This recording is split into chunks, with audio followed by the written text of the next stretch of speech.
Guys, ഇന്ന് നമുക്ക് നോമ്പർക്ക് variety ആയിട്ട് ഒരു ചിക്കൻ മക്രോണി ഉണ്ടാക്കിയാലോ. ഞാൻ ആദ്യമായിട്ടാണ് ഉണ്ടാക്കാൻ പോകുന്നത്. എങ്ങനെ ഉണ്ടാവുന്നൊന്നും അറിയില്ല, എന്നാലും നമുക്ക് ട്രൈ ചെയ്ത് നോക്കാം.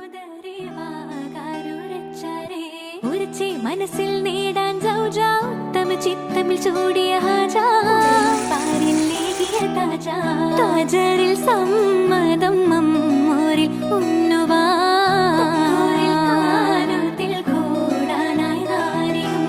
നാരിയും കൊശിത്തു നായകർ മുത്തു മുഹമ്മദ് മുത്തു നാടിന്നോമനയായി ഭവിത്തു ഓമനയായി ഭവിതന്ന് ഉരയുന്നു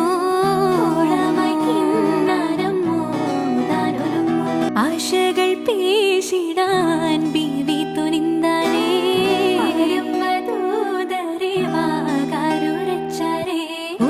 മനസ്സിൽ നേടാൻ ചിത്തമിൽ ചൂടിയ